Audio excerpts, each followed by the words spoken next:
están en este grupo audio debate WhatsApp. En esta ocasión vamos a tener un debate muy interesante, como todos los debates que han habido en este grupo. En esta ocasión el tema será el tema de la Trinidad, ¿verdad? Bien, a lo largo de la historia se ha hablado mucho ha habido mucho debate respecto a este tema, pero hoy en día será uno más. Por un lado estará el caballero José Cárcamo, que es de la Iglesia Bautista. Él estará defendiendo la doctrina de la Trinidad. Y por el otro lado estará el amigo y hermano Ezequiel Méndez, de Nicaragua, que va a estar eh, el lado opuesto. Él va a negar que la Trinidad no existe. Bueno, les recuerdo las reglas del grupo. A los debatientes es 15 minutos de exposición cada uno, en audio de no más de 3 minutos, para que podamos escucharlo poco a poco. Después de los 15 minutos vendrá un tiempo de preguntas intercaladas. Es decir, una persona hace una pregunta, otro hace otra pregunta. Y así, una pregunta a uno, una pregunta a otro, hasta completar 10 preguntas. Bien. Después tendrá el tiempo de la refutación, 10 minutos de refutación, y los debatientes van a tener 10 minutos para hacer su refutación en audio de 3 minutos. Y al final, 2 minutos de defensa. Sin más que decir, comencemos con el debate. Para ello vamos a dejar que el amigo José Cárcamo se presente y diga cuál será su postura en esta tarde. Adelante, José Cárcamo, tiene usted 2 minutos para presentar. Bueno, como lo mencioné de un principio, mi posición es trinitaria. Mi posición es trinitaria, defiendo que la unidad trinitaria es bíblica y que se manifiesta en tres personas, tanto Padre y Espíritu Santo, y que comparten la misma naturaleza espiritual increada, pues.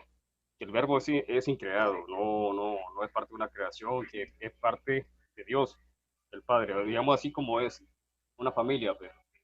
Hablemos como que la Trinidad fuera una familia donde existe el Padre y el Espíritu Santo y comparten la misma Trinidad. Aparte de la demás creación, porque esa es la posición que se defendió en Nicea, pues, porque en Nicea se defendió que el Hijo no es una creación como decía Arreo en el siglo IV, porque Arreo decía que el Hijo fue la primera creación de todas las cosas, pues, la primera criatura, a lo cual los padres ortodoxos defendieron y llamaron a un concilio inicial en el siglo IV para defender la posición ortodoxa que se extendía, no se conocía de antes, de que el Hijo es el que es creador, que es antes de toda creación, que no fue creado, sino como dice el creador Niceo, fue engendrado. O sea, que es parte de Dios, así como el Espíritu Santo es parte de Dios. A eso es lo que llamamos nosotros la doctrina trinitaria, donde hay también este, diferentes funciones y papeles en cada persona de la Trinidad. ¿Ves? Eso es lo que voy a defender un poco aquí y voy también a defender que Cristo es Dios manifestado en la carne. Se manifestó en el siglo I como Jehová de los ejércitos, como también lo creían los antiguos padres de la iglesia también como lo enseña la escritura. Esa es mi posición, la posición histórica. Gracias, José Cárcamo, por su presentación de 2 minutos. Ahora pedimos que por favor el hermano y el Méndez haga su presentación de 2 minutos. Adelante, hermano, de 2 minutos.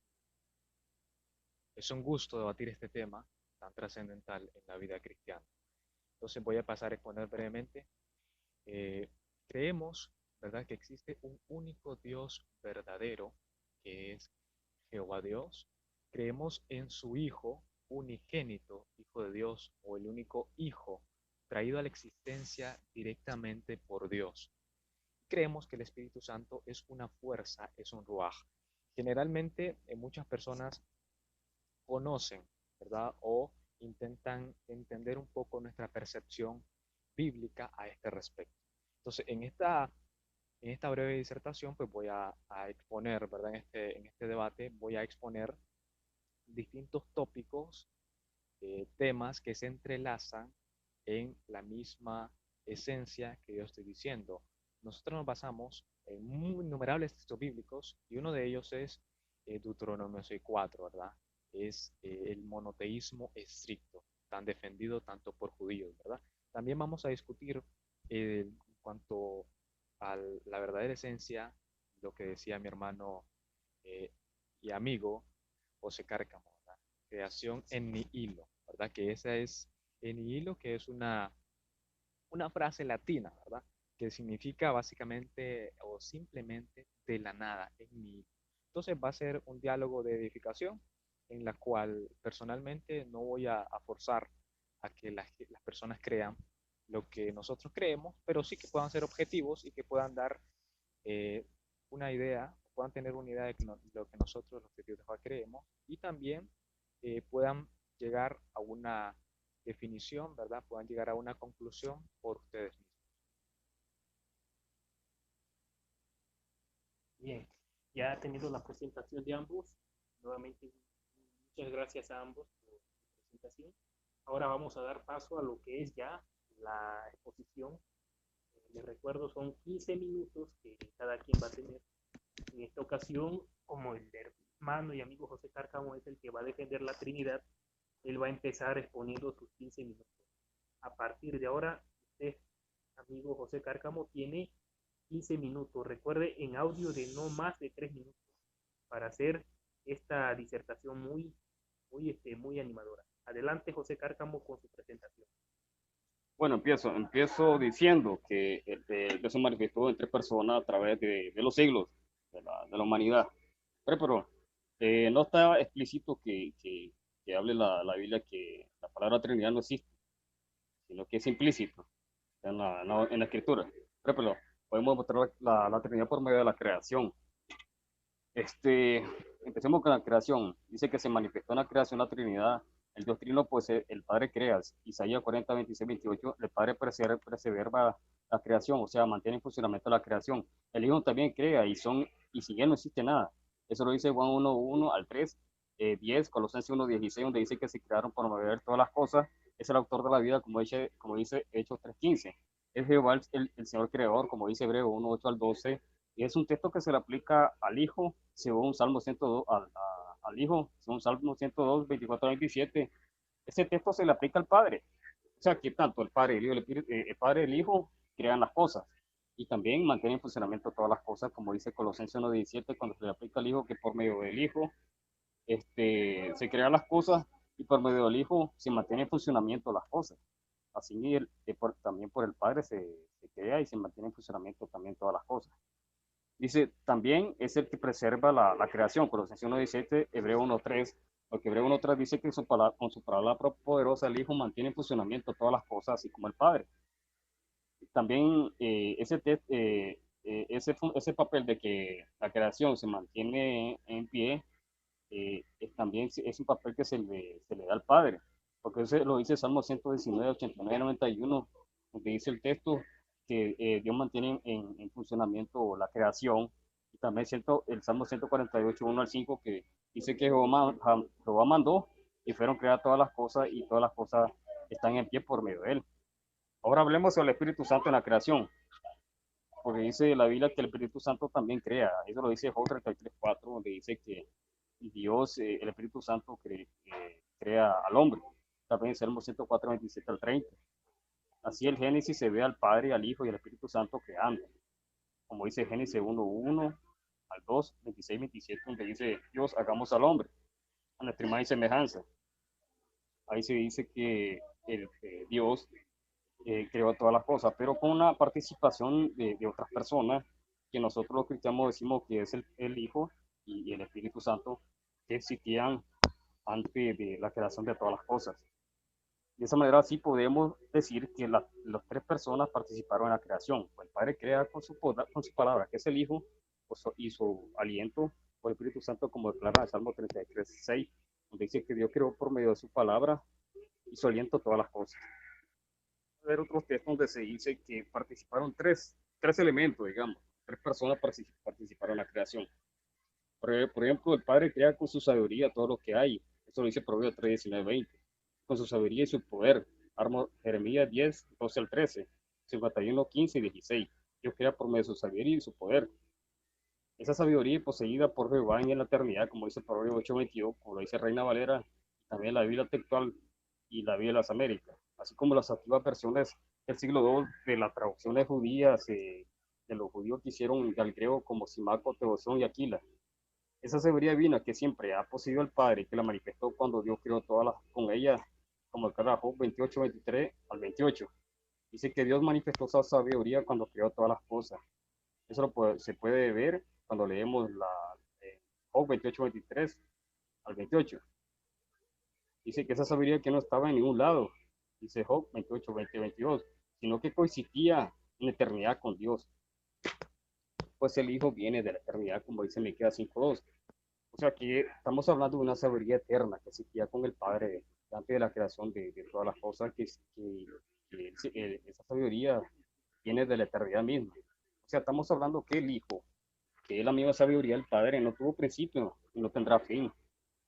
Porque Hebreo 1:2 dice que Dios o el Padre creó todas las cosas, o el tiempo, o el universo, por medio del Hijo. La palabra que se usó para universo es ayona, que significa literalmente siglo, épocas o edades. O sea que por medio del Logos, del mismo Dios, se creó los tiempos ayona, como declara también Hebreo 1, 2 y 11:3.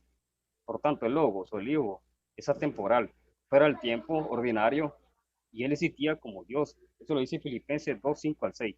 Con el Padre, eso lo dice Juan 1, 1 al 2. También 3:31.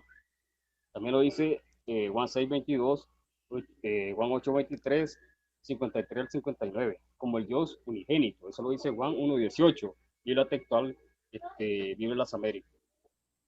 Dice que existía antes que hubiera día. Eso lo dice Isaías 43, 13. O sea, que Dios existía antes que existiera el día o el tiempo. Eso lo podemos ver en el texto hebreo, Isaías 43, 13. O sea que estamos confirmando por medio de la escritura que el verbo es atemporal, viene del tiempo. Y los textos de base son Miqueas 5:2, Hebreo 1:2, Juan 17:5 y Isaías 43:13. Hijo eterno estaba con el Padre como artífice, creando todas las cosas. Como dice Proverbio 8:22 al 31, Biblia textual. O sea que el verbo es el artífice o el arquitecto de la creación junto con el Padre, porque el verbo logos es la sabiduría del Padre, junto con el Espíritu Santo, como lo dice Job 33:4. Pues pues con Dios está la sabiduría y el poder, eso lo dice Job 12 al 13. O sea, estamos citando todos esos textos para confirmar que, que Dios crea con su sabiduría y su poder todas las cosas. Y esa sabiduría y ese poder y el Padre mismo es antes de todos del tiempo, antes de todos los siglos, lo cual demuestra que las tres divinas personas son eternas, no son parte de la creación. Y por medio de la creación demostramos que tanto el Padre, el Hijo o el Verbo y el Espíritu Santo crearon todo, pero la Biblia dice que un solo Dios, solo y solitario, creó todas las cosas. Eso lo podemos ver cuando leemos la Biblia en Job, capítulo 9, o capítulo 9, 8 al 10.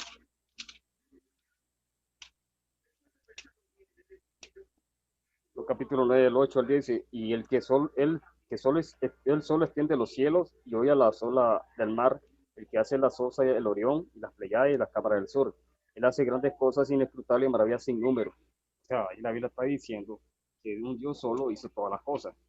Incluso la Biblia dice en Isaías 44, 24 que Dios crea todas las cosas sin ayuda de nadie. Podemos verlo, eso es lo que dice Isaías 44, 24 en la Biblia de las Américas, donde dice, así dice el Señor tu Redentor, el que te formó desde el seno materno, yo soy yo el Señor, creador de todo, que tengo los cielos yo solo, y afirmo la tierra sin ayuda. O sea, ahí podemos ver que según la Escritura, un Dios solo y solitario crea todas las cosas. Esto concuerda plenamente con lo que dijo Irineo en el siglo II, donde dice, el Dios de todas las cosas, no necesitando de un instrumento, creó y hizo todas las cosas por medio de su logos o su verbo. no necesitó de ángeles para que le ayudasen, para lo que tenía que hacer, ni de otro poder alguno que sería muy inferior a sí mismo. Él se bastó por sí mismo, hizo, lo que quiso. Hizo. Eso lo dice contra las herejías, en el libro 2, 2 al 4. Veamos otro texto de Irineo que confirma que un Dios trinitario hizo todas las cosas, porque eso es propio de la grandeza de Dios, el no necesitar de instrumento para hacer lo que hace. Su propia palabra o logo es idónea y suficiente para hacer todas las cosas, como dice Juan. Todas las cosas fueron hechas por el verbo y si él no se hizo nada. Eso lo dice el libro contra las herejías 2, libro 2, 2, 5. Así que demostramos de esa manera, por medio de la creación, un Dios trinitario solo hizo toda la creación de todas las cosas, un Dios eterno, tanto Padre, Hijo y Espíritu Santo. Así que el Dios trino creó todo sin la ayuda de nadie. Isaías 44, 24. Pues no había un Dios creando, eso lo dice Isaías 43, 10, 44, 6. Dios, un Dios trino usó sus dos manos, eso lo dice 45, 2, Isaías 45, 12, Isaías 48, 12 al 13. O sea, ahí podemos ver que Dios con sus dos manos, su sabiduría y su poder, o sea, tres elementos, el Padre y el Espíritu Santo, participaron en la creación. Un Dios solo y sin ayuda de nadie. O sea, así de esa manera demostramos que, que Dios es trino, uno y solo. Veamos otros argumentos donde se demuestra la Trinidad. Por ejemplo, la Trinidad se demuestra en el ungimiento del creyente. El Padre y el Hijo moran en el creyente. Eso lo dice Juan 14, 23. También el Espíritu Santo mora en el creyente.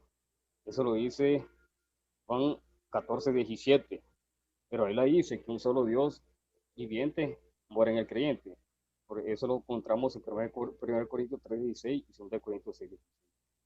O sea que, según lo que dice la Escritura, un Dios trino mora en el creyente cuando el creyente es ungido por el Espíritu Santo. Tanto el Padre, el Hijo y el Espíritu Santo moran en el creyente, que ha de ser salvo.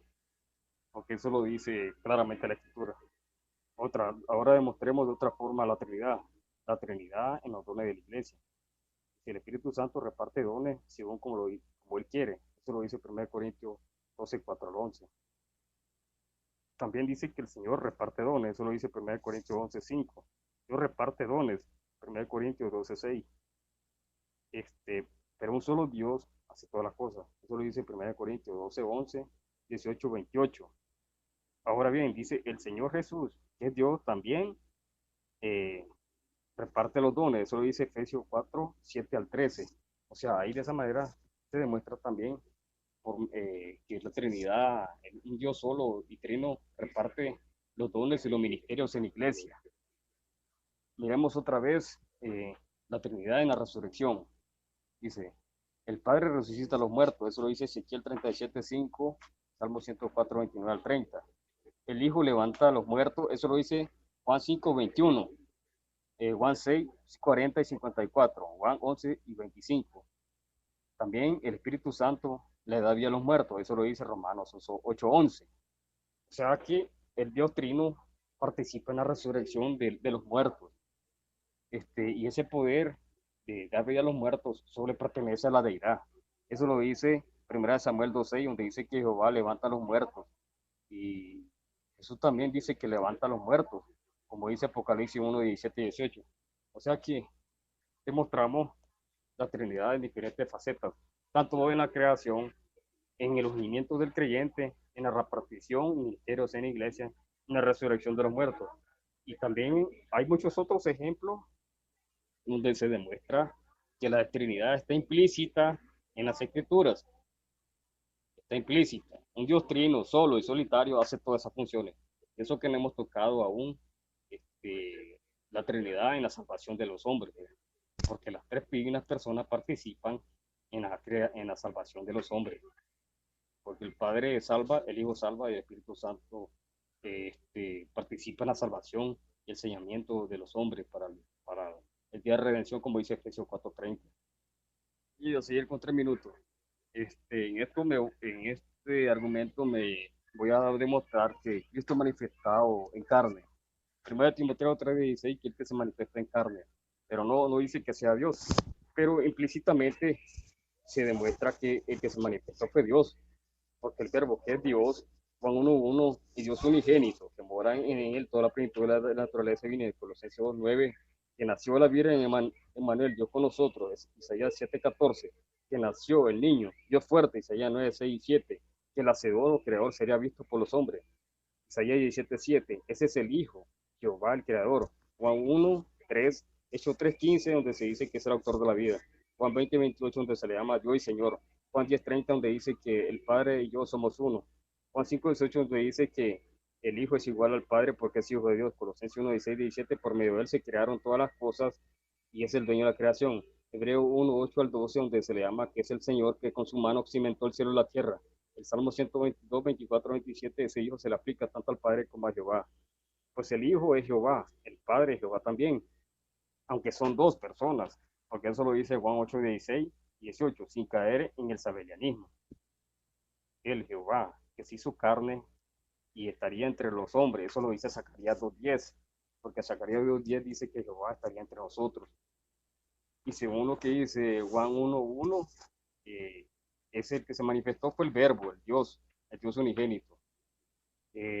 Jehová el Hijo sería vendido por 30 piezas de plata, eso lo dice Zacarías 11:12, 11:11 al 12, Mateo 26, 14 al 15, Mateo 27, 3 al 5, Hechos 1, 16 al 20.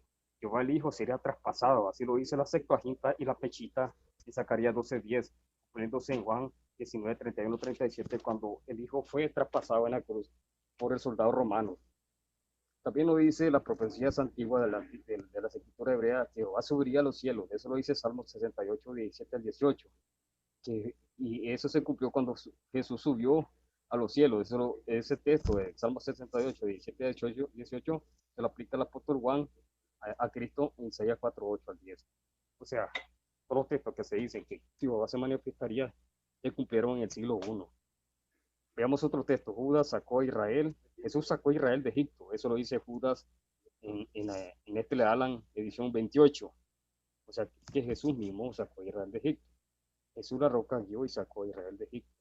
Eso pues lo dice 1 Corintios 10:4.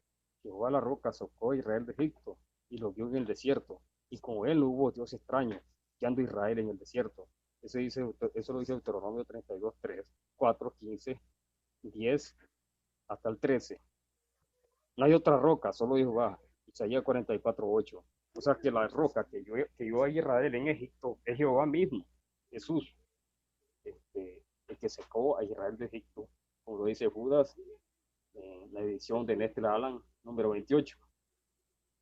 Dios mismo salió delante del pueblo en el desierto, eso lo dice Salmo 68, 7 al 8. Dios fue visto por 70 ancianos en el monte Sinaí, Éxodo 24, 8 al 11. Pero debemos notar aquí que el Padre nadie lo ha visto. Eso lo dice Juan 6:46 y 5:37. Más bien fue el Hijo, que también es Jehová, a quien vieron en el monte Sinaí y a quien vio Isaías, porque así el profeta Isaías lo vio, según dice Isaías 6:1 al 6. Ahora bien, Juan 12, 37 al 41, 45 nos dice que el que vio a Isaías fue a Cristo, la gloria de Cristo. O sea que Cristo es Jehová manifestado en carne. Y podemos seguir citando porque hay muchos ejemplos donde se demuestra que el que se manifestó en la carne fue el Cristo, Jehová Dios, Dios mismo. Bien, gracias José Cárcamo por tu exposición teológica en cuanto a este tema. Ahora pasamos a darle la palabra al hermano Ezequiel Méndez. Tiene usted 15 minutos a partir de ahora para su exposición. Recuerde, en audio de no más de 3 minutos. Adelante, hermano. Para entender el papel que cada uno desempeña, estamos hablando de Jehová, de Jesucristo y del Espíritu Santo, es necesario profundizarse en cada uno de ellos. Esa es una forma pedagógica de explicarlo de forma simple. Entonces, vamos a hablar primero de Jehová Dios. Y esto me trae a evocar el texto de Deuteronomio 6:4. Escucha, oh Israel, Jehová nuestro Dios uno es. Shama Israel, Adonai Elohanu, Adonai Echad. Shama Israel. Escucha, oh Israel, este texto es una declaración de monoteísmo estricto. Repito, este texto es una declaración de monoteísmo estricto. Este texto, hablando en la cultura judía, en el pensamiento judío, nunca significaba una pluralidad de sujetos, ni siquiera una dualidad, ni siquiera hablando de dos. Entonces, el judío, y hay que entender primero la cultura judía, entendía este texto como un unitarismo, uno solo, ¿verdad? Entonces, partiendo de ese texto, para entender a Jehová Dios, debemos saber de que Él es único, único. Es uno solito, uno solo, Ejad. Hay mucha discrepancia en cuanto a esto, ¿verdad? Que más adelante vamos a hablar y vamos a profundizar acerca de este asunto. Entonces, Dios, Jehová, es el único Señor del universo. Hay muchos textos que lo especifican, ¿verdad? Por ejemplo, Salmo 8:5, Génesis 2:4, Job 16 del 2 al 1. Ahora, en Dios, Jehová reside en la suma y sustancia de los poderes infinitos. Dios tiene poder infinito, ¿verdad? En el principio Dios creó los cielos y la tierra. Juan 1:1. Entonces, Dios tiene poderes infinitos, ¿verdad? Igual podemos analizarlo en el relato del Génesis capítulo 1, del versos 1, capítulo 2 al 4. Ahora, también podemos evaluar y analizar de que el hecho de que sea un Dios único no significa de que no pueda tener a más otras personas, incluso seres espirituales, se les pueda llamar Dios, lo cual en este aspecto no rebajaría a Jehová Dios. Es el único que merece adoración. Isaías 42:8, textos muy mencionados. Igual, podemos analizar Salmos 83:18, Hebreos 9:24 y 7:28, que reflejan la esencia de Dios. Jehová Dios es infinito, no tiene, Él está ubicado fuera del tiempo y del espacio, ¿verdad? Hay muchas innumerables textos bíblicos que prueban esto, ¿verdad? Es un ser real, personal, distinto del mundo, y Dios, pues, le da, le da existencia a todas las creaciones. Es una inteligencia sapientísima que todo lo rodea con miras a un fin. Dios, Jehová, es único. Eh, Podemos discernir, por ejemplo, en textos tan comunes y sin embargo, pues no se extrae la esencia misma de lo que se quiere explicar. Por ejemplo, Isaías 42:8, ¿verdad? Donde se habla del único Dios verdadero. Ahora, tenemos que analizar este texto de forma simple, analizando los contextos y subtextos para llegar a una conclusión acertada de lo que se quiere mostrar. Entonces, hay distintos términos, ¿verdad?, que hablan sobre Dios, términos hebreos, ¿verdad? Sin embargo, eh, Dios, ¿verdad?, en su inmensa sabiduría y en su inmenso poder eh, sempiterno, divinidad, nos demuestra de que Él posee una sabiduría superior. Romanos 11:33, oh, la profundidad de las riquezas y de la sabiduría y del conocimiento de Dios. Cuán inescrutables son sus juicios e ininvestigables sus caminos. Dios posee una sabiduría infinita, ¿verdad? Entonces Dios no estaba en tiempo, ni tampoco está fuera del tiempo, está fuera del espacio, está fuera de la atmósfera, de todo lo físico que nosotros conocemos. Eh, es un único Dios, así lo entendemos los testigos de Jehová, como un único Dios todopoderoso. Ahora, el papel de Cristo. Cristo ocupa una posición privilegiada.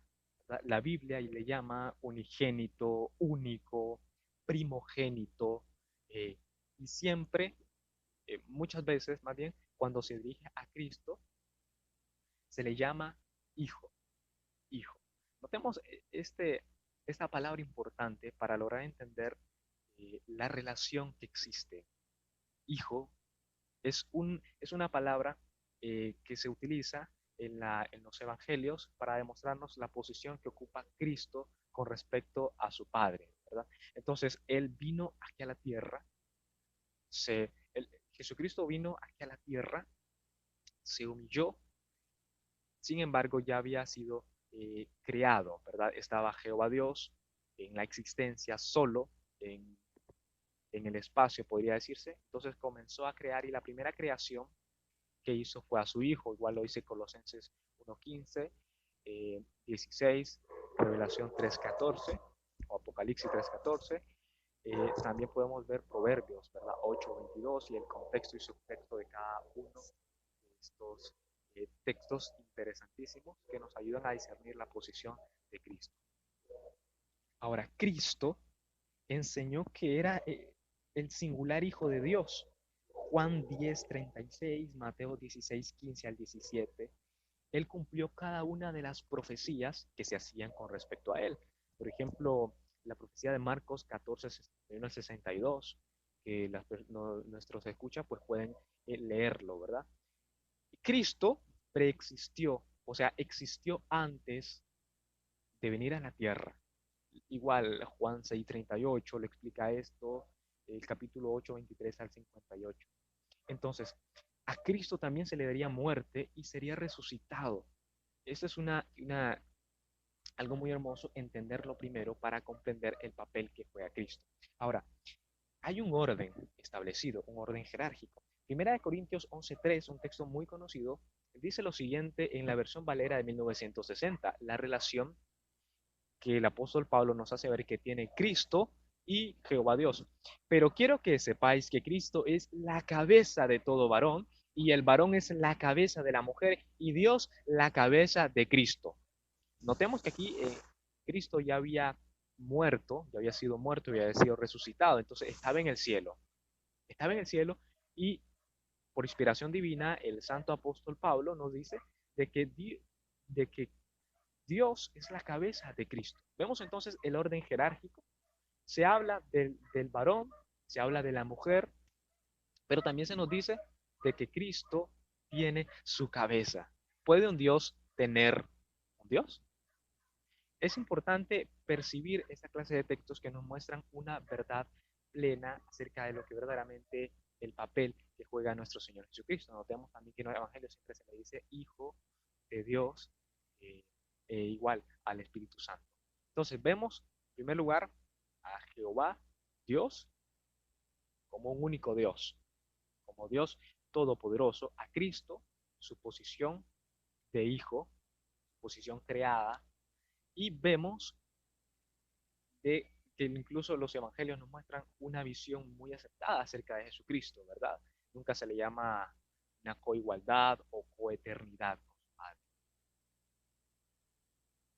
Vemos también que el Espíritu Santo, la posición que ocupa el Espíritu Santo, el neuma, el respirar, el soplar, que precisamente se cree que es la voz hebrea del ruaj, que es espíritu.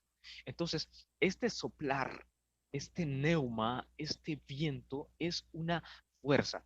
Igual, por ejemplo, Éxodo 10:13, ¿verdad? Que nos habla sobre los distintos verbos y las distintas palabras que emplean eso. Por ejemplo, hablando sobre viento o viento del este en Éxodo 10:13, igual, por ejemplo, en Zacarías 2:6, que nos habla de cuatro vientos, ¿verdad? Entonces, estos términos son muy importantes para entender cuál es la definición correcta o el concepto correcto que tenemos con respecto al Espíritu Santo, ¿verdad? Entonces, podemos seguir analizando otros textos bíblicos, por ejemplo, Habacuc 2:19, ¿verdad? Que ruaj y neuma, tanto en hebreo como en griego, dan el significado de, por ejemplo, fuerza vital, ¿verdad? En la misma creación, en el mismo Génesis, podemos ver que Dios utiliza, en el mismo capítulo 1, que Dios utiliza su fuerza para darle vida a todas las demás criaturas, a las aves, criaturas marinas, etcétera. Entonces, eh, hay muchos ejemplos de textos bíblicos que nos pueden llegar a más de una conclusión, ¿verdad? Muchas veces el Espíritu Santo aparece en personificación, ¿verdad? Podría ser de que ayuda, de que enseña, que da testimonio, y todo esto es correcto, ¿verdad? Él es un ayudante, él da testimonio, ¿verdad? Sin embargo, esto no significa o prueba irrefutablemente eh, de que el Espíritu Santo, perdón, pues sea una persona, ¿verdad? Entonces, el Espíritu Santo está unido inherentemente a Dios. O sea, este unido no significa que sea igual, significa que pertenece, el Espíritu pertenece a Dios. Una cita interesante para hablar acerca de estos temas importantes es Clemente de Alejandría o Tito Fabio Clement, que nació en 150 después de Cristo. Él, él escribió en su obra Miscelánea del libro 7, capítulo 2, algo muy interesante que nos hace razonar, y voy a repetir, el libro se llama Misceláneas, libro 7, perdón, capítulo 2.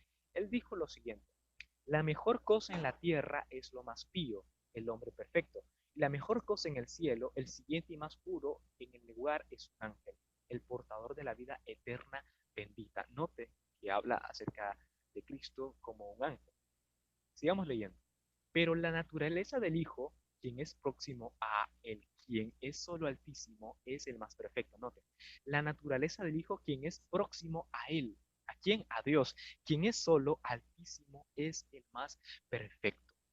Hay muchos testimonios de los padres antenicenos, ¿verdad? Que nos muestran una visión cercana, ¿verdad? A veces podemos extraer muchos comentarios de los padres antenicenos, ¿verdad? Entonces, la Santa Escritura nos habla de Jehová Dios, ¿verdad? Como Dios único, de nuestro Señor Jesucristo como su Hijo unigénito, único, y del Espíritu Santo como una fuerza, como un ruaj. Vamos a seguir analizando mucho más textos bíblicos. Vemos entonces que el Espíritu Santo también se utilizó en la creación. Jehová Dios usó al Espíritu Santo por su fuerza activa en la creación, ¿verdad? Como ya hablaba desde Génesis 1:2, ¿verdad? Que la fuerza activa de Dios o espíritu, ruaj, que se movía de un lado a otro sobre la superficie de las aguas. El Salmo 33:6 habla algo muy interesante, dice, por la palabra de Jehová los cielos mismos fueron hechos y por el espíritu de tu boca todo el ejército de ellos. Entonces, podemos ver de que este texto es interesantísimo. Por ejemplo, nos dice de que los cielos mismos fueron hechos y por el espíritu de su boca todo el ejército de ellos, o sea, toda la creación. Entonces, es interesante comparar estos textos bíblicos con Éxodo 15:8 al 10, también Salmos 8:3, 19:1, Mateo 12:28 y Lucas 11:29, que nos hacen ver una visión un poco más amplia acerca de la posición que ocupa cada uno, eh, tanto Jehová Dios como el Espíritu Santo, como eh, eh, nuestro Señor Jesucristo, ¿verdad? Estas tres eh, personas, Jehová Dios, muy aparte de nuestro Señor Jesucristo muy aparte del Espíritu Santo. Y cada uno cumple su papel importante. Igual, eh, Jesucristo, el Hijo unigénito de Jehová Dios, cumplió un papel importantísimo y aún cumple un papel importantísimo. Y el Espíritu Santo de igual forma. Sin embargo, vemos una jerarquía, por decirlo de alguna forma, donde Jehová Dios es el Dios todopoderoso. Hay innumerables textos bíblicos que nos hablan del poder infinito que tiene Jehová Dios. Y Jesucristo, que es el unigénito Hijo de Dios, que fue traído a la existencia directamente por Dios, su creación, y el Espíritu Santo que lo utilizó Dios para crear. Entonces, analizar estos textos bíblicos y estas posiciones va a hacer que podamos entender un poco mejor. Hay innumerables conceptos que no lo digo por falta de tiempo, y sin embargo vamos a tratar de extendernos un poco mejor y a ir abarcando poco a poco cada uno de la esencia y sustancia de estos pensamientos, de estas, no solo pensamientos, sino también corrientes de pensamiento que tenemos cada uno de nosotros, tanto el trinitarismo como el unitarismo, y vamos a ir entendiendo un poco mejor a medida que se vaya desarrollando el debate. Bien, bien. Muchas gracias, hermano Ezequiel Méndez, por su exposición en cuanto a este tema.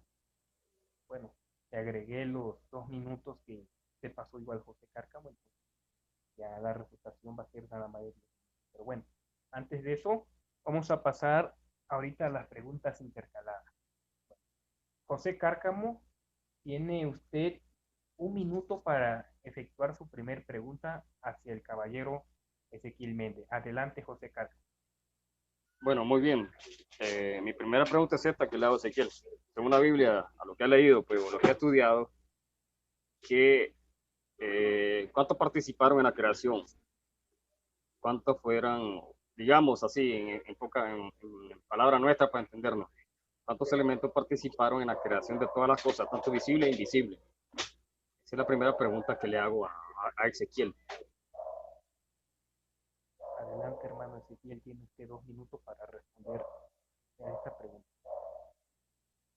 Es muy interesante su pregunta, estimado José Cárcamo, se me trabó un poco los audios.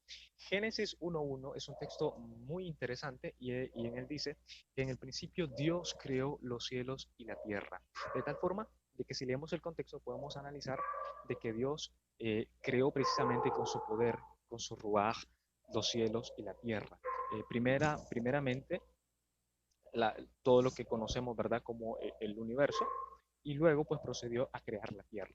El contexto nos hace llegar a la conclusión acertada, ¿verdad? Podemos analizar las distintas criaturas que Dios con su inmenso poder comenzó a crear, ¿verdad? Sin embargo, hay discrepancia con respecto a Génesis 1.1, ¿verdad? Ya que sabemos de que Dios, el plural Elohim, pues es plural, ¿verdad? En hebreo. Sin embargo, esto no contradice de ninguna forma lo escrito en la llamada de Deuteronomio 6.4. Entonces, Dios, respondiendo de la forma más simple posible, sin entrar a tecnicismo, Dios creó lo que conocemos en cuanto a la creación, ¿verdad? Respondiendo de la forma más simple posible y dándole respuesta directa a lo que usted mencionó. Adelante, Ezequiel Méndez, con su primera pregunta para el caballero José Cárcamo. Tienes 1 minuto para efectuar tu pregunta. Ok, mi pregunta es la siguiente. En Apocalipsis 3.12 se le habla y se le dice Jesús, ¿verdad? Se dirige a Jehová Dios 4 veces como su Dios. Entonces, Jesús ya había ascendido al cielo. Entonces, ¿por qué sigue llamando al Padre como mi Dios? No una vez, sino 4 veces, si Cristo ya dejó de tener naturaleza humana en el cielo. Esto lo especifica 1 Corintios 15, 45 al 50 y 1 de Pedro 3.18. Entonces, ¿por qué le sigue llamando como mi Dios 4 veces en el cielo? Adelante, José Cárcamo, con su respuesta a la pregunta. Tienes 2 minutos para responder, José Cárcamo. Bueno, la respuesta es sencilla para un trinitario, porque el trinitario dice que Jesús es Dios y hombre a la vez. En Hebreos 13, capítulo 13, se dice que Jesús es ayer, hoy y siempre, o sea que Jesús sigue siendo hombre, tanto en el pasado, en el presente y en el futuro, será siendo hombre porque tiene la naturaleza humana. Porque dice el apóstol Pablo, en el año 96 lo miró como hijo de hombre o hijo de Adán. Apocalipsis 1:13 dice, medio de los 7 candelebros, el candelabro a uno semejante al hijo del hombre, vestido de una túnica talar y ceñido de la altura de sus pechos, una faja de oro. Ese se refiere a Cristo. Vamos a ver otro texto, capítulo 5 de Apocalipsis, donde se le llama el león de la tribu de Judá. Y lloraba yo mucho, Apocalipsis 5:4, lloraba yo mucho, pues nadie fue allá a abrir el rollo ni mirarlo. Pero uno de los ancianos me dice, no llore, de aquí el león de la tribu de Judá, la rey de David, ha vencido para abrir el rollo y sus 7 sellos. Ahí se le llama que Cristo es aún de la descendencia de David, de la tribu de Judá. Apocalipsis 14:14 también se dice que Cristo es el hijo del hombre. Miremos, mira aquí una nube blanca, dice la nube uno sentado semejante al hijo del hombre que tenía en su cabeza una corona de oro, en su mano una hoz afilada. Jesucristo se le sigue llamando hijo de hombre, o la palabra hijo de hombre significa hijo de Adán, lo cual significa que Cristo sigue siendo aún del linaje humano, sigue siendo del linaje humano. Miremos la propia palabra de Cristo, lo que dice. Apocalipsis 22 dice: yo Jesús he enviado mi ángel para dar testimonio de estas cosas sobre la iglesia. Yo soy la raíz y el linaje de David, el resplandeciente de la mañana. Ahí se le dice que Cristo es del linaje de David, lo cual significa que Cristo sigue siendo del linaje humano, conserva su linaje o su tribu, que es de la tribu de Judá, porque para ser descendiente o tener derecho al trono de David es necesario que siga siendo hombre, porque Cristo no recibe el trono como un hijo de hombre, como un ángel, un espíritu, no. Cristo recibe el trono como hijo de hombre, hijo de Adán. José Cárcamo, tienes un minuto para hacer tu segunda pregunta al caballero Ezequiel Méndez. Adelante. Bueno, en base a la pregunta anterior que le hice yo a Ezequiel, él me dice que Dios hizo todas las cosas con su poder, pero si nos vamos a Génesis 1, 26, 27, ¿por qué dice Dios hagamos en plural y después dice Dios hizo en singular? O sea, ¿a quién le habló Dios para crear al hombre? ¿A quién? ¿Con quién estaba a la par para crear las cosas? Porque Ezequiel me estaba diciendo que Dios solo usó su poder, su roa, dice él, como lo dice el hebreo, pues. Pero quiero que me conteste con quién estaba hablando el padre ahí.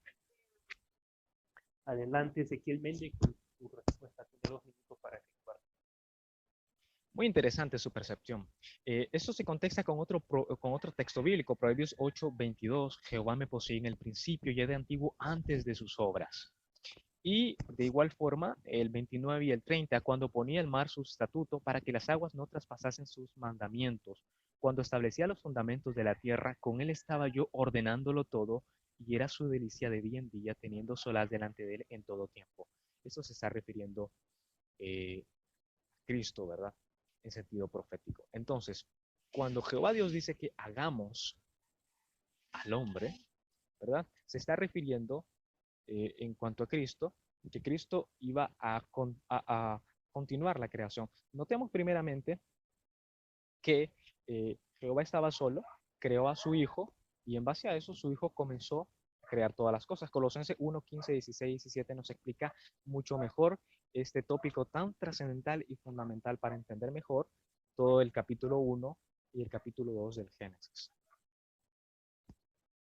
Gracias por tu respuesta, caballero Ezequiel. Ahora usted tiene 1 minuto para hacer una pregunta al caballero José Cárcamo. Adelante, tienes 1 minuto.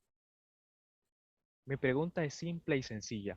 ¿El hecho de que se le llame Dios a Cristo prueba irrefutablemente la doctrina trinitaria? Adelante, José Cárcamo, tienes 2 minutos para responder a esta pregunta. Bueno, la doctrina trinitaria no se apoya a un solo texto, no se apoya en un solo texto. Además, la palabra Elohim se le aplica tanto a seres mortales como los humanos y a seres destructibles como los ángeles también, ¿verdad? O sea, seres mortales que son inferiores a los ángeles se le llama Elohim. Y seres creados como los ángeles se llama Elohim también. O sea, aquí nosotros nos basamos, los trinitarios nos basamos en una gran multitud de textos que demuestran que Cristo es eterno, es todopoderoso, también es creador, también es adorable, o sea, es adorado. O sea, no nos apoyamos en un solo texto. Incluso Cristo es Dios unigénito, único en su clase. No hay otro Dios igual a Cristo porque Cristo es Dios unigénito, único en su clase. Así que comparar a Cristo con seres mortales como Moisés o a Satanás, que es un ángel creado por medio del verbo, el logos, no viene al caso, pues, porque Cristo tiene todos los atributos del Padre. Cristo no es una creación, es increado, es atemporal, viene del tiempo eterno, como lo es el Padre. Gracias por tu respuesta, José Cárcamo. Ahora tienes 1 minuto para efectuar tu tercera pregunta. Adelante. Bueno, mi primera pregunta va en base a un texto de la Biblia. Le voy a tomar de la Biblia de las Américas, de la Biblia Turcatencia, el aparato crítico textual, uno de los más modernos que hay. Isaías 44, 24 dice, así dice el Señor tu Redentor, el que te formó del seno materno, yo soy el Señor, creador de todo, que tiendo los cielos yo solo, que afirmo la tierra sin ayuda. Ahí se está afirmando que el Padre crea todas las cosas sin ayuda de nadie y crea las cosas él solo, yo solo, dice el texto. Ahora, en base a la pregunta que le hice yo anteriormente a Ezequiel, este, ¿por qué la Biblia dice que el Hijo participó en la creación? Si Isaías 44, 24 dice que el Padre hizo las cosas sin ayuda de nadie, no demuestra eso que el Padre y el Hijo son el mismo Dios que hizo todas las cosas junto con el Espíritu Santo. Esa es la pregunta que yo le hago, en base a Isaías 44, 24 y en base a lo que él las preguntas que él me hizo, o las preguntas que él me contestó anteriormente. Adelante, Ezequiel Méndez, tiene usted 2 minutos para responder a esta pregunta. Muy interesante el texto, estimado José Cárcamo. La versión Valera de 1960 dice lo siguiente. Así dice Jehová tu Redentor, que te formó desde el vientre, yo Jehová, que lo hago todo, que extiendo solo los cielos, que extiendo la tierra por mí mismo. El subtexto, el contexto más bien, versículo 21, antes de esto dice, acuérdate de estas cosas, oh Jacob e Israel, porque mi siervo eres, yo te formé, siervo mío, eres tú, Israel, no me olvides. Está hablando básicamente de la nación de Israel cuando comenzó o inició, ¿verdad?, a conformarse por Jacob. La versión Valera de 1960 tiene varios subtítulos, ¿verdad? En el capítulo 44 habla de Jehová es el único Dios, sobre la insensatez de la idolatría y sobre Jehová el Redentor de Israel o el Salvador de Israel en el Éxodo. Esto se entiende perfectamente en cuanto a la creación, ¿verdad? La explicación que usted quiso darle. En Colosenses 1, 15 y 16, que es un texto que no me cansaré de citar, hablando de Cristo, dice, porque Él fueron creadas, porque en Él fueron creadas todas las cosas, las que hay en los cielos y las que hay en la tierra, visibles e invisibles. Nuestro Señor Jesucristo fue un medio que utilizó Dios. De ningún modo es creador como lo es Dios. Fue un medio en el cual lo utilizó Dios. Jehová Dios es el creador y Cristo es una creación y es un medio por el cual Dios creó todas las cosas. Utilizar la versión Valera de 1960. Gracias por su respuesta, Ezequiel Méndez. Tienes 1 minuto para efectuar tu pregunta. Tercera pregunta, José Cárcamo. Adelante. La doctrina de la Trinidad es una doctrina para los trinitarios indispensable. La pregunta es la siguiente: si la doctrina de la Trinidad es la doctrina vertebral del cristianismo, ¿por qué no existe un solo texto bíblico que apoye explícitamente esa doctrina? ¿Verdad? Comúnmente escucho de que se tiene que recurrir a la multiplicidad de textos para expresar una verdad fundamental. Sin embargo, ¿por qué no existe un solo texto que pueda apoyar explícitamente esta doctrina? Adelante, José Cárcamo, con su respuesta. Tiene 2 minutos para responder a esta pregunta. Bueno, Ezequiel Méndez, mira, la doctrina trinitaria se apoya en una multitud de textos porque según Salmo 119, 160, 160 dice, la suma de tu palabra, la verdad, y cada una de tus justas ordenanzas eterna. O sea, vamos a agarrar la Biblia y vamos a cotejar la Biblia versículo por versículo, contexto y su contexto. O sea, se va a tomar toda la escritura para forjar o hacer una doctrina. Porque incluso, por ejemplo, pongamos un ejemplo, las profecías mesiánicas. Y las profecías mesiánicas fueron tomadas de los salmos, fueron tomadas de los profetas, fueron tomadas de los escritos, porque el libro de Lucas, el mismo libro de Lucas lo menciona. El libro de Lucas menciona que tanto la doctrina del Mesías sufriente sería tomada de las 3 partes de la Tanaj. Así de esa manera se demuestra también la doctrina trinitaria. Por ejemplo, en Lucas 24, 27 dice, comenzando por Moisés y continuando con todos los profetas, lo explicó referente a él en todas las escrituras, dice. O sea que, por ejemplo, si tomamos alguna doctrina, por ejemplo, de los testigos de Jehová, digamos, la parucía invisible, los 7 tiempos, tienen que tomar muchos textos para poder sacar una conclusión. Eso se llama teología sistemática. Porque si tomamos un solo texto y lo aislamos de su contexto, llegamos a hacer una herejía. La misma Biblia se explica. Esto se llama teología sistemática, hermenéutica también. O sea, eso debería de saberlo vos, que supuestamente también estudiaste teología. No se hace doctrina de un solo texto.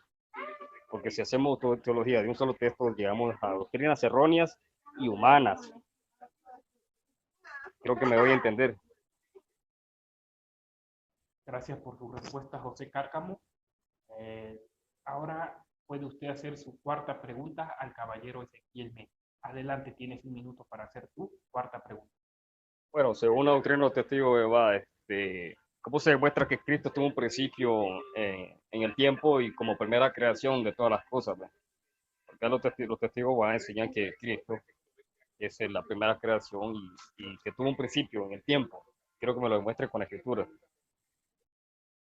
Adelante, caballero Ezequiel Méndez. Tiene usted 2 minutos para responder a esta pregunta. Ok, el texto que vamos a recurrir es Apocalipsis 3:14, ¿verdad? Y en la versión Valeria, él escribe al ángel de la iglesia en la Odisea aquí, el amén, el testigo fiel y verdadero, el principio de la creación por Dios. Este término, arge, significa principio, inicio, ¿verdad? Hay distintas morfologías que podemos consultar, ¿verdad? Hay distintos diccionarios bíblicos que podemos consultar acerca de lo que verdaderamente significa el término principio, ¿verdad?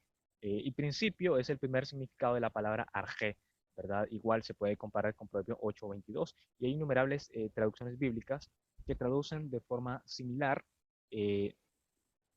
forma similar los textos, por ejemplo, la versión de Jerusalén, la Biblia de Jerusalén, la Biblia de las Américas, incluso podemos consultar la Biblia textual. Entonces, básicamente, podemos responder de esa forma y también pues, se puede comparar con Proverbio 8:22. Adelante, hermano Ezequiel, con su cuarta pregunta para el caballero José Cárcamo. Tienes 1 minuto para hacer tu cuarta pregunta. Adelante. Se me están cortando los audios.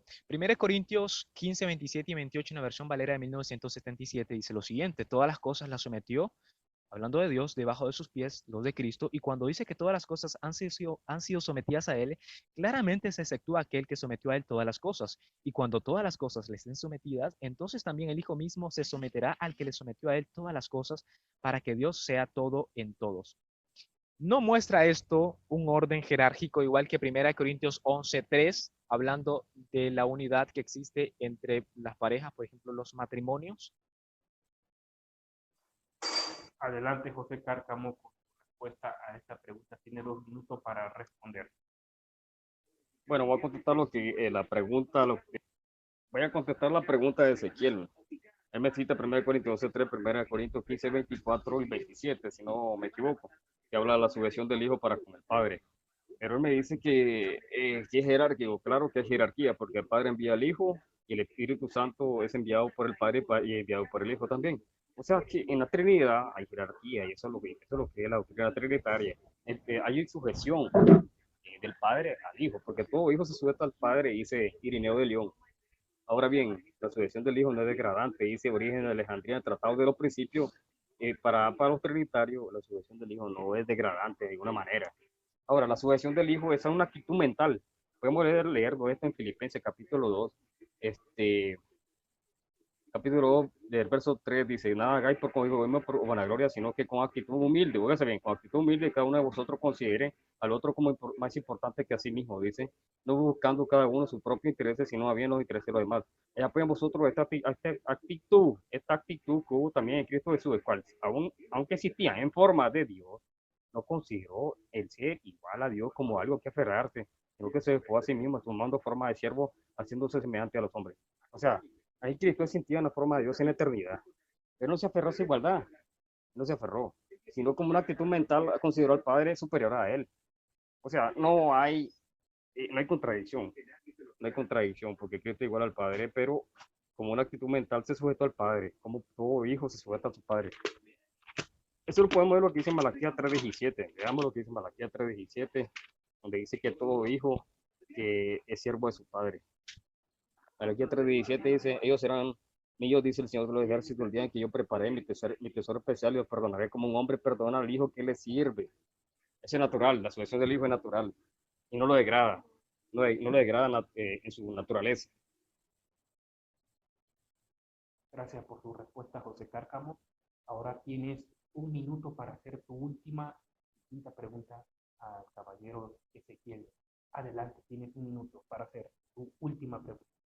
Bueno, mi última pregunta va en base a lo que dice 1 Corintios 15, 28, donde dice, cuando todo haya sido sometido a él, Padre dice, entonces también el Hijo mismo se sujetará a aquel que sujetó a él todas las cosas para que Dios sea todo en todo. O sea, la pregunta es esta. 1 Corintios 15, 28 dice que el Hijo se va a sujetar hasta que todo esté sujeto al Padre. O sea, ¿eso significa que el Hijo ahorita no está sujeto al Padre? Esa es la pregunta que le estoy haciendo. Significa que el Hijo no tiene, no, el Padre no tiene autoridad ahorita sobre el Hijo.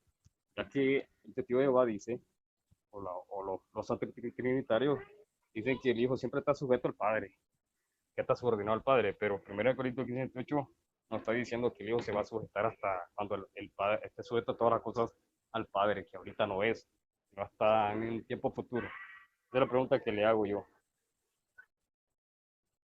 Adelante, caballero Ezequiel, tiene usted 2 minutos para responder a esta pregunta. Muy interesante el texto, estimado José Cárcamo. Hay que analizar el contexto inmediato en el cual se está desarrollando. El capítulo 15 habla de la resurrección de los muertos. Por ejemplo, el versículo 21. Porque, porque por cuanto la muerte entró por un hombre, también por un hombre la resurrección de los muertos. ¿De quién está hablando? De Jesucristo. El versículo 23, pero cada uno en su debido orden, Cristo las primicias, luego los que son de Cristo en su venida. Luego el fin cuando entregue el reino a Dios y Padre, y cuando haya suprimido todo dominio, toda autoridad y potencia. Es usted el que llega a una idea equivocada de lo que creemos nosotros. No es que el Hijo está fuera y que está fuera del dominio del Padre, sino es que tiene una comunión, tiene una unión. El versículo 27 lo reafirma, porque todas las cosas las sujetó debajo de sus pies, y cuando dice que todas las cosas han sido sujetadas a él, claramente se exceptúa aquel que sujetó a él todas las cosas. El contexto nos ayuda a determinar que se está hablando de la muerte. Recordemos que la muerte es el último enemigo de los cristianos. Cristo va a eliminar, nuestro Señor Jesucristo va a eliminar y destruir la muerte. De esa forma no significa de que no está haciendo la voluntad del Padre, de ningún modo, sino que obviamente está haciendo su voluntad. Al hacer su voluntad, ¿está o no está sujeto? Obviamente está sujeto. El apóstol San Pablo no está hablando de la resurrección de los muertos. Cualquiera de nuestros escuchas puede analizar el capítulo 15 y leer el contexto de la resurrección de los muertos, que es el tema central de este capítulo. De ningún modo está diciendo que Cristo pues, es muy aparte y hace lo que desea, ¿verdad? Está sujeto al hacer la voluntad de Dios, Jehová Dios. Gracias por tu respuesta, hermano Ezequiel. Ahora tienes 1 minuto para hacer tu quinta y última pregunta al caballero José Cárcamo. Adelante, tienes 1 minuto para hacer tu pregunta. Mi pregunta es en base a 1 Corintios 8, 5 y 6, versión Valera del 77. Aunque hay algunos que se llamen dioses, sea en el cielo o en la tierra, como hay muchos dioses y muchos señores, para nosotros, sin embargo, solo hay un Dios, el Padre, del cual proceden todas las cosas y nosotros somos para Él. Y un solo Señor, Jesucristo, por medio del cual son todas las cosas y nosotros por medio de Él. Ahora, no se presenta aquí al Padre, Jehová, como un Dios de los cristianos y en una clase que lo distingue de nuestro Señor Jesucristo. Adelante, José Cárcamo. Tiene usted 2 minutos para responder a esta última pregunta. Bueno, el 1 Corintios 8, 6 es el mismo texto que usan siempre las personas que niegan la deidad plena de Cristo, ¿verdad? Pero si 1 Corintios 8, 6 más bien lo refuta totalmente. El 1 Corintios 8, 6 demuestra que el Padre y el Hijo están unidos en naturaleza. Por ejemplo, dice que tenemos un solo Dios, el Padre, y después dice, tenemos un Señor que es Jesús. O sea, eso significa que Cristo no, o el Padre no es Señor. Esa es la pregunta que yo estoy haciendo. Porque según nos referimos a Judas, capítulo 4, dice, pues algunos hombres se infiltraron cubiertamente, las cuales de mucho antes están marcados para esta condenación, impíos que convierten la gracia de nuestro Dios en libertinaje y niegan a nuestro único soberano y Señor Jesucristo. O sea, ahí se está diciendo que el único soberano y Señor es Jesucristo. Pero eso está negando 1 Corintios 8:6 que el Padre sea Señor. No, más bien está confirmando que el Padre y el Hijo son uno, como dice Juan 10:30, donde dice el Padre y yo y el Padre somos uno. O sea, siempre se demuestra, 1 Corintios 8:6, siempre demuestra la unidad divina del Padre y el Hijo, porque se está demostrando que el Padre es Dios y que el Hijo es Señor. Y se dice que hay un solo Dios y un solo Señor. Incluso podemos leer también lo que dice Efesios capítulo 4, dice, Efesios capítulo 4 dice, hay un solo un cuerpo, un solo espíritu, así como también vosotros fuiste llamados a una misma esperanza de vuestra vocación, y un solo Señor, una sola fe, un solo bautismo, un solo Dios, y Padre de todo, que está sobre todo, por todo. O sea, ahí se está demostrando que para los cristianos antiguos solo existía un Señor, que es el Hijo, no existía un Padre, que es el Padre. O sea, solo existía un Dios, que es el Padre. Pero hay muchos textos que mencionan que el Padre y el Hijo son uno en deidad y en señorío también. O sea, más bien en 1 Corintios 8:6 demuestra la unidad plena de tanto el Padre y el Hijo, tanto en señorío como en divinidad. Fin de las preguntas. Hasta aquí llegamos con esta faceta de este grandioso debate. Ahora vamos a dar paso a lo que todo el mundo está esperando, lo más emocionante, que es la reputación. Les recuerdo que cada uno tendrá 10 minutos de reputación en audio de no más de 3 minutos. En esta ocasión va a empezar a contradecir, es decir, a refutar a el caballero José Cárcamo. Adelante, José Cárcamo, tiene usted 10 minutos para refutar. Bueno, el meollo del asunto es este. Por ejemplo, el testigo de Jehová dice que Cristo es la primera creación de todas las cosas. Dice que Dios creó todas las cosas. El primero fue el Hijo. Pero Hebreo 1:2 dice, en este último día no ha hablado por su Dios, a quien constituyó era todas las cosas por medio, a quien hizo también el universo. La palabra por universo es ayona. La palabra ayona significa siglo de edades. O sea que antes del tiempo ordinario de la creación, el Hijo ya existía como el Padre en la eternidad. Miqueas 5:2 dice que el Hijo salió de la eternidad. En Colosenses 1:17 que el Hijo es antes de toda creación. Eso contradice totalmente la doctrina trinitaria, o sea, la doctrina arriana, digamos, la doctrina arriana que dice que el Hijo es la primera creación de todas las cosas. Ya que Arrio en el siglo IV lo mencionaba en su libro Banquete, que el Hijo fue creado en hilo, o sea, creado de la nada, que es antes de todas las cosas. O sea, se demuestra totalmente que el Hijo es atemporal, es eterno. Incluso hay otro texto, por ejemplo, sigamos lo que dice Hebreo capítulo 1 dice, Hebreo 1:6, y adórenle todos los ángeles de Dios, se le adora como Dios al Hijo. Hebreo 1:8, pero el Hijo dice, tu trono Dios por los siglos de los siglos, centro de equidad, el centro de tu reino, se le llama a Dios también. En Hebreo 1:10 al 12 dice, tu Señor, en el principio pusiste los cimientos de la tierra y los cielos son obra de tus manos, ellos perecerán, pero tú permaneces, ellos como una vestidura se envejecerán, como un manto los enrollarás, como una vestidura serán mudados, pero tú eres el mismo, tu daño no tendrán fin. O sea, el primer capítulo de Hebreo es fundamental para demostrar que el Hijo es eterno, que es Dios, que es adorado, y que también es Jehová el Señor, el Jehová que cimentó el cielo y la tierra, como dice Hebreo 1:10 al 12. Incluso al Hijo siempre se le demuestra, en la escritura se demuestra que era adorado junto al Padre, porque Apocalipsis 5:13 al 14 dice, a toda cosa creada, dice, póngase bien, a toda cosa creada, todas las cosas creadas sin excepción, dice, y a toda cosa creada que está en el cielo, sobre la tierra, la tierra, el mar, y todas las cosas que hay en ellos, oí decir, aquí está sentado en el trono y el cordero, se da la alabanza, la honra, la gloria, el dominio por los siglos de los siglos. Y los cuatro seres vivientes decían amén. Los ancianos se postraron y adoraron. Ahí se demuestra que toda la creación adora tanto al Padre y al Hijo. También se demuestra que dice que esa adoración es por los siglos de los siglos. Tenemos que notar que el versículo 14 dice que los ancianos se postraron y adoraron. O sea que el Hijo y el Padre son adorados por la eternidad. Pero ahí estamos haciendo referencia a, al Padre y al Hijo, ¿ve? Sin tomar en cuenta al Espíritu Santo, porque el Espíritu Santo, por medio de otros textos, se demuestra que es Dios y que comparte la misma naturaleza tanto con el Padre y con el Hijo. Ahora, el testigo va dice que el Hijo es siervo del Padre, sí, es verdad, es siervo porque es hijo. El Hijo es siervo porque es hijo, o sea, que la sujeción del Hijo está natural. Incluso, siguiendo con el libro de Hebreo, ¿no? El libro de Hebreo hace una distinción entre siervo e hijo, la obediencia de un siervo y la obediencia de un hijo. Vamos a ver lo que dice Hebreo capítulo 3, versículos 5 y 6. Y Moisés fue fiel en toda la casa de Dios como siervo, óigase bien.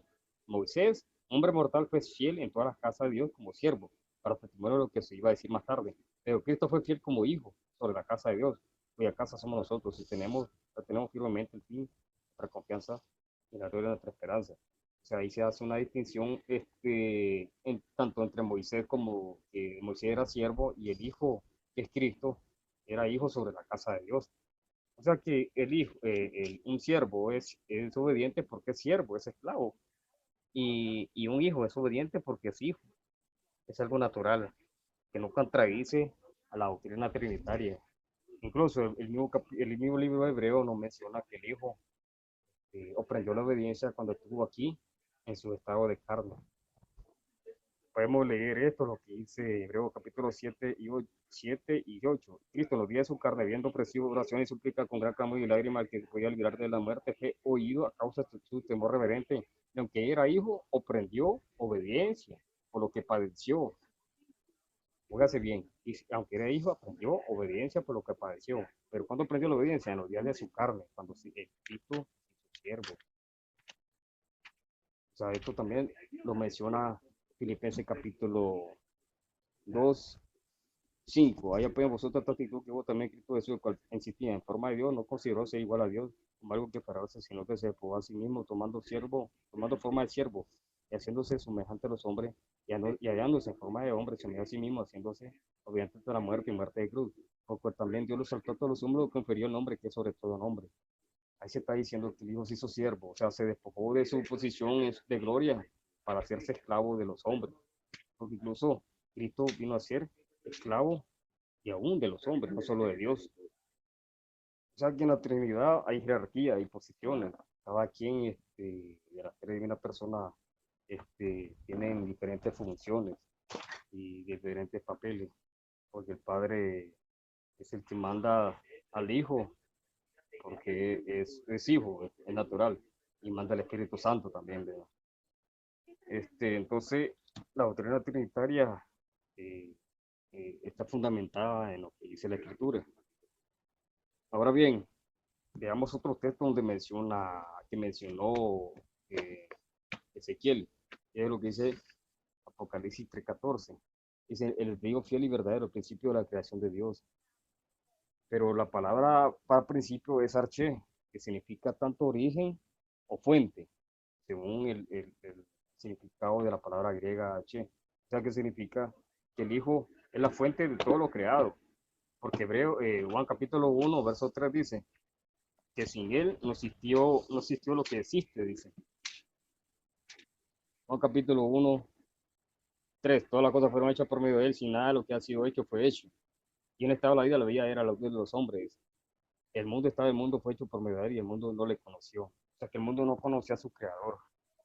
Eso es lo que significa la palabra principio en Apocalipsis 3:14, que Cristo es la fuente de todo lo creado, porque sin él no existe lo creado.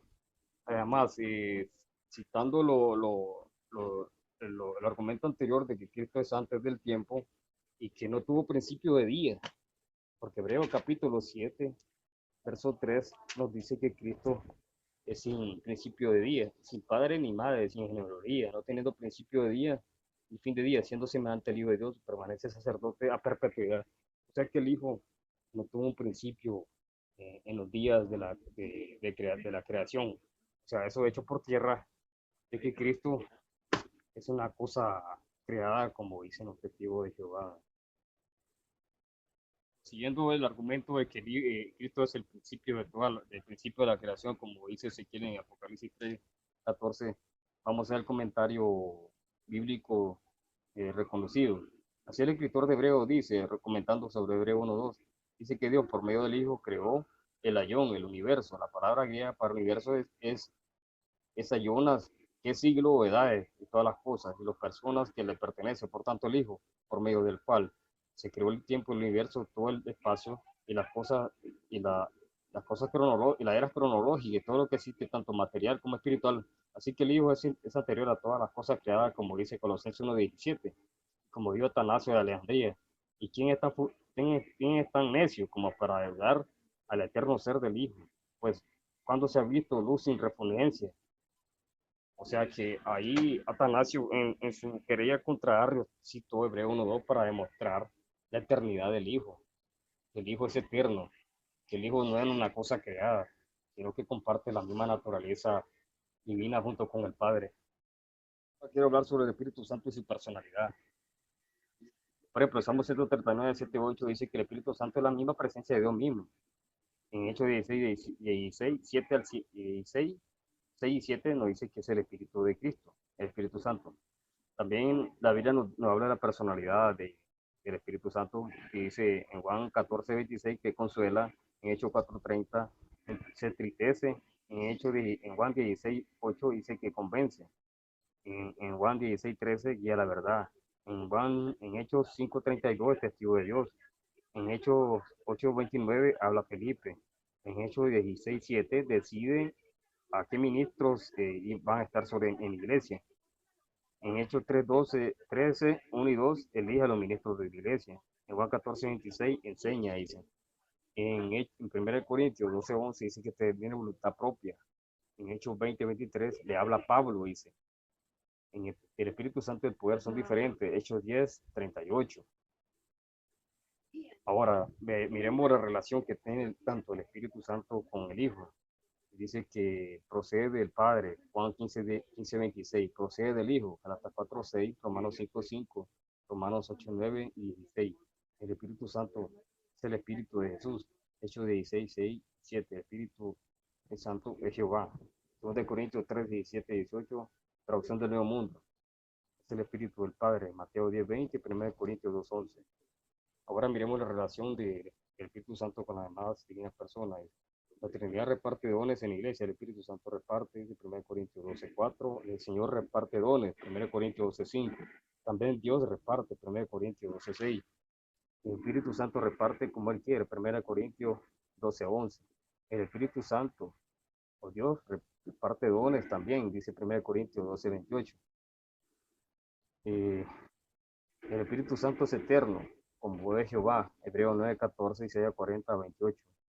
Espíritu Santo es eterno como el Hijo, primera de Juan 1, 1, 2. O sea que de esa manera se muestra la relación que tiene tanto el Padre y el Hijo y el Espíritu Santo. También se demuestra también la personalidad del Espíritu Santo por medio de la Escritura.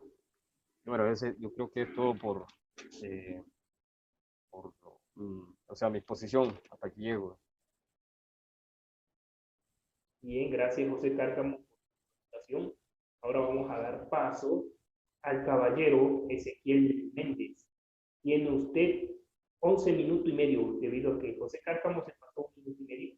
Bueno, hay que ser parejos.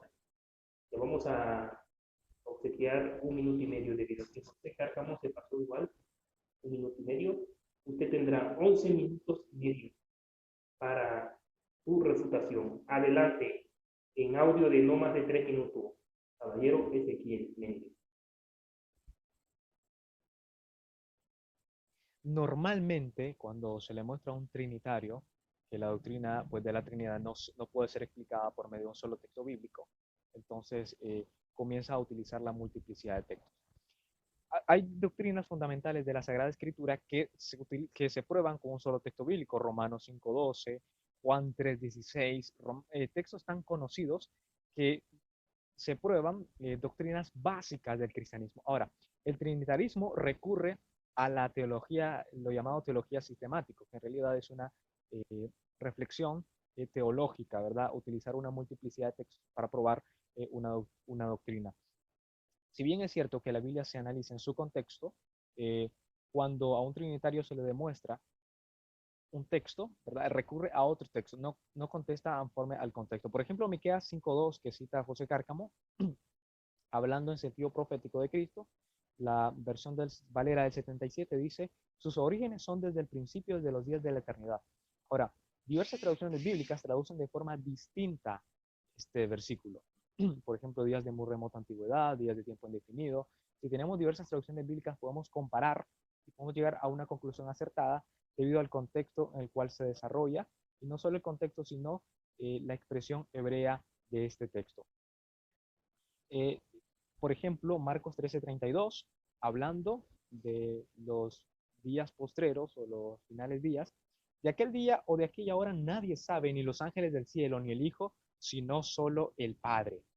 Ahora, Si el Padre es igual al Hijo, es coigual, coeterno y consustancial, ¿por qué entonces el Hijo no sabía cosas que sabía el Padre?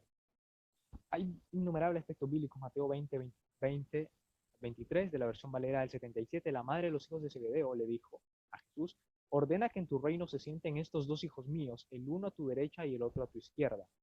Entonces Jesús respondiendo dijo, a la verdad mi copa beberéis, pero el sentarse a mi derecha y a mi izquierda no es mío darlo, sino aquellos que quienes está preparado por mi Padre. Si son la misma persona y hablaba en su naturaleza humana, estamos viendo una contradicción. Estamos diciendo de que Cristo hablaba en su naturaleza humana, pero al mismo tiempo es coigual o eterno. Sin pensarlo, los trinitarios están rebajando a Cristo. Ellos dicen que no rebajan a Cristo y al decirlo, de que no conoce algunas cosas, de que no es omnisciente, omnisapiente, están rebajando a Cristo. Mateo 12, 31 al 32. Todo pecado y blasfemia será perdonado a los hombres, mas la blasfemia contra el Espíritu no le será perdonada. A cualquiera que diga alguna palabra contra el Hijo del Hombre le será perdonado, pero al que le diga contra el Espíritu Santo no le será perdonado ni en esa época ni en la venidera. Si el Espíritu Santo fuera una persona y fuera Dios, este texto es una contradicción a la Trinidad, porque significaría que el Espíritu Santo es mayor que el Hijo, porque sabe cosas que el Hijo no sabe. Juan 14, 28, Jesús dijo, si me amarais, os alegraríais porque he dicho que voy al Padre, porque el Padre es mayor que yo. Comúnmente los trinitarios arguyen y aseguran de que está hablando en su naturaleza humana. Sin embargo, al mismo tiempo hay ciertos textos bíblicos, por ejemplo Juan 10:30, donde dice que el Padre, yo y el Padre somos uno, dice Cristo. Imagínense, si está hablando en su naturaleza humana, entonces este texto no podía ser aplicado a Cristo, no podía ser explicado de forma explícita. Ahora, cuando en Juan 10:30 dice que yo y el Padre somos uno, está hablando de una unidad, igual que los apóstoles, los discípulos de Jesús iban a ser uno con él, iban a formar parte de una Trinidad. Eh, entonces, igual que el esposo y la esposa está unido en carne, ¿verdad? Son una sola carne. Esto no los hace coiguales, ni coeternos, ni la misma cosa, sino están unidos en voluntad y propósito. Primera de Pedro 1:3 dice, bendito sea el Dios y Padre de nuestro Señor Jesucristo, ¿verdad? Los trinitarios hacen una mezcolanza, ¿verdad? Y recurren a innumerables conceptos para para no revelar una verdad fundamental. Y es que varias veces, aún después del ascenso de Jesús al cielo, las tantas escrituras pues se refieren al Padre como el Dios de Jesucristo. Eso sería extraño. En Juan 20:17, después de la resurrección de Jesús, Cristo mismo se dijo y se refirió al Padre como mi Dios. Cuando yo le cité a José Cárcamo Apocalipsis 3:12, donde el Hijo se refiere al Padre como mi Dios, él aseguró de que eso está totalmente perfecto.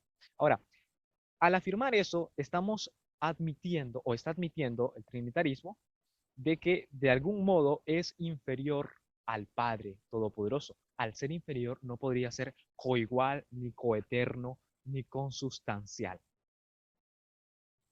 Mateo 26:39 refleja una verdad fundamental. Adelantándose un poco, se postró Cristo, rostro a tierra, orando y diciendo, Padre mío, si es posible, pase de mí esta copa. Sin embargo, no se haga como yo quiero, sino como tú. Recordemos de que los trinitarios aseguran que el Padre es igual que el Hijo. Sin embargo, si el Padre y el Hijo no fueran individuos distintos, dicha oración pues no tendría sentido. Entonces, ¿por qué decimos esto? Porque el Hijo está diciendo que se haga la voluntad del Padre, no la de Él. Entonces, Jesucristo tenía pleno dominio de sus acciones y sus motivaciones aquí en la tierra. Juan 8, 17 y 18 en la versión Valera del 77. En vuestra ley está escrito que el testimonio de 2 hombres es verdadero. Yo soy el que doy testimonio de mí mismo, y el Padre que me envió da testimonio de mí. Ahora, el Padre que me envió da testimonio de mí. Ahora, ¿a qué se está refiriendo? A un ser separado y distinto del Padre. Lo que sucede es que la Trinidad, la doctrina de la Trinidad muchas veces es una reflexión teológica, ¿verdad? Comúnmente Se necesitan diversos, como decía y explicaba, multiplicidad de textos para probar una verdad fundamental, en este caso, si fuese la Trinidad.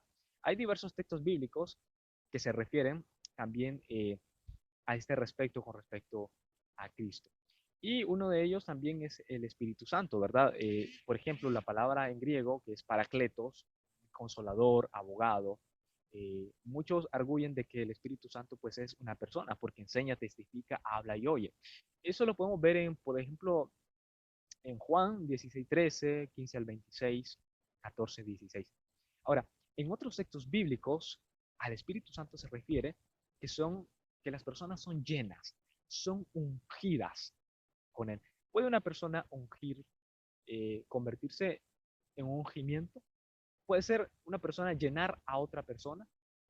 De ningún modo. Entonces, eh, en muchos textos bíblicos se personifica al Espíritu Santo, igual que se personifica al agua, igual que se personifica al fuego. Sin embargo, esto no significa que sea una persona. Igual podríamos decir que se personifica al corazón es traicionero, se personifica al fuego como un poderoso guerrero, entonces podríamos decir que es una persona. Carece de toda lógica. Ahora un texto muy citado también fue el de Génesis 2:11 y el capítulo 1, ¿verdad? Como yo explicaba, Génesis 1:1 se refiere al título Dios, ¿verdad? En el principio Dios creó los cielos y la tierra. Y este término, pues es Elohim, que es plural, ¿verdad? Algunos argumentan o arguyen, porque esto también se puede aplicar a otros dioses. Y cuando en el capítulo 2, en expresión profética, Moisés dice, hagamos al hombre a nuestra imagen, hagamos al hombre. Entonces, a nuestra imagen y semejanza. ¿Significa esto que se está hablando de una coigualdad o coeternidad? De ningún modo, ¿verdad? De igual forma, podemos analizar Génesis 42:30, ¿verdad? Donde se habla de José también. En Jueces 16:23 también se hace referencia a, o se utiliza el término Elohim, ¿verdad? De ningún modo, al Cristo ser un medio para crear, de ningún modo significa que lo hace coigual o coeterno. Ya hablábamos de la sujeción que tiene el Hijo con el Padre. Este texto no prueba irrefutablemente de la Trinidad. Aun si la interpretación fuese correcta, está hablando de dos sujetos. De ningún modo habla de tres sujetos, de tal forma que si quisiese probar la doctrina de la Trinidad, no podría ser probada por este texto bíblico. De hecho, el amigo José Cárcamo se amparó diciendo de que se utiliza en la Trinidad la teología sistemática, ¿verdad? También conocida como Trinidad económica, la multiplicidad de textos. Esto se rastrea fácilmente en el pensamiento de Martín Lutero, ¿verdad? Que él creía que los que sabían hebreo, pues bebían del mar. Los que, los que sabían griego, bebían de un río. Y los que sabían latín, pues bebían de un charco. ¿Qué quiero ejemplificar con esto? De que para que una doctrina pueda ser correcta, tiene que estar armonizada con la Sagrada Escritura. No podemos sacar fuera de contextos textos tan fundamentales para pues la vida cristiana. Entonces, como ya decía, se prueba la resurrección de Cristo, cómo Él se dio por nosotros, Juan 3:16, y cómo va a venir el reino milenial de Cristo. Este es un hilo conductor de la Sagrada Escritura. Sin embargo, la doctrina de la Trinidad muchas veces recurre a la interpretación. Eh, las ciencias bíblicas generalmente se apartan de las ciencias hermenéuticas al hablar, por ejemplo, sobre la sujeción del Hijo, ¿verdad? Textos tan claros como Juan 14:28, el Padre es mayor que yo, ¿verdad? Se recurren a innumerables explicaciones para probar en este caso, si fuese una verdad fundamental.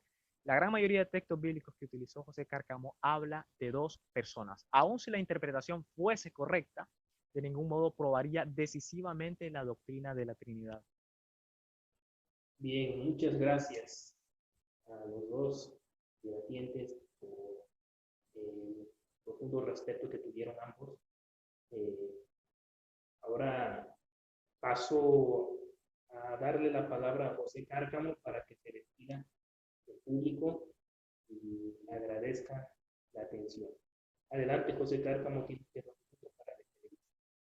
Bueno, muy bien, me estoy despidiendo del debate, pero quiero una observación. Siempre que he debatido con un testigo de Jehová, siempre confunde la doctrina trinitaria con el sabelianismo, porque todos los textos, dice Ezequiel, que yo mencioné, habla de dos personas, es verdad. Yo no estoy confundiendo la persona del Padre con la persona del Hijo, eso se llama sabelianismo, una energía del siglo cuarto, siglo cuarto, quinto, no sé. O sea que Ezequiel está confundiendo que yo estoy diciendo que el Padre es Jehová y el Padre es el Hijo es el Padre. No, no es así, no es así. Siempre he dicho que las personas que están contra la Trinidad siempre confunden el sabelianismo con el trinitarismo.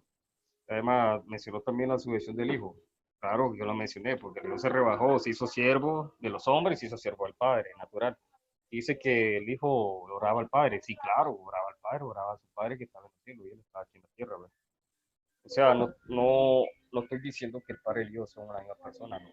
Estamos diciendo que el Hijo y el Padre son igual en naturaleza divina, junto con el Espíritu Santo, ¿verdad? También demostré que el Hijo es eterno, es antes del tiempo, antes del universo, antes de la creación de los ángeles, antes de la creación visible e invisible. Y que el Padre crea por medio de sí mismo todas las cosas, por medio de su logo, que es su sabiduría, que es el Hijo, y su aliento del Espíritu Santo. Acá como creían los antiguos padres satanicenos, ¿verdad? Que creían tanto en la deidad plena de Cristo como en que era creador y eterno, ¿verdad? Que era temporal, así como lo creía también Orígenes en Alejandría, que decía que la Trinidad no tuvo principio y que no es medida por el tiempo, y lo que enseñaba también Agustín de Hipona, y lo que enseñaba también Irineo de León, que lastimosamente no se citaron esos antiguos cristianos santanicianos por falta del tiempo, ¿verdad? Así que ahí agradezco la atención que tuvieron, la paciencia que tuvieron muchas las personas, ¿ves? Para escuchar este pequeño debate, pues, que se quedó muy corto. Bien, gracias, José Carlos. Ahora pasamos a darle la palabra al hermano Ezequiel. Tiene usted 2 minutos para despedirse del público, para agradecer a su oponente, agradecer la atención prestada y el respeto adelante. Antes de todo, pues un saludo a mis hermanos y a los amigos que estuvieron teniendo paciencia, ¿verdad? Como decía José Cárcamo en este diálogo, sabemos de que hay cosas que se olvidan, ¿verdad? Hay muchos temas que tocar conforme a esto, muchos tópicos relacionados, y sin embargo, pues no se dio el tiempo. También quiero decirle a estimado José Cárcamo de que sí entiendo la doctrina de la Trinidad, de que el Padre, pues no es Dios, ni el Espíritu Santo tampoco es Dios, son manifestaciones de la esencia divina, ¿verdad? Como dicen los trinitarios. Ahora, eh, recordemos que esencia y sustancia, cuando se firmó el credo niceno, muchos de los presentes en el concilio, allá en Nicea, en la actual Turquía, se negaron a firmar el credo niceno. ¿Por qué? Porque sustancia y esencia eran terminologías filosóficas griegas, ¿verdad? Entonces, cuando se habla de la sujeción del Hijo, ¿verdad? Sin siquiera pensarlo, los trinitarios están rebajando a Cristo. Ellos dicen que no rebajan a Cristo, sin embargo, instintivamente lo están rebajando. Entonces, un fuerte abrazo, un fuerte saludo eh, a mi paisano nicaragüense José Cárcamo, siempre es un gran oponente, con el máximo respeto. Y un abrazo y un saludo a todos ustedes y cuidémonos siempre por la pandemia. Un saludo. Bien, ya dicho todo, ya los despedidos ambos, pues les recordamos que este debate se va a publicar en YouTube y a los que están presentes, pues vamos a darles 20 minutos para que hagan preguntas a los oponentes, a los debatistas esta noche. Pueden hacerles preguntas, seguir pues, el hilo de la conversación. Adelante. Y saludo a todos y muchas gracias por su atención y muchas gracias por su paciencia a todos los que estuvieron ahí presentes. Saludos. Jehová Dios le bendiga a todos en esta tarde.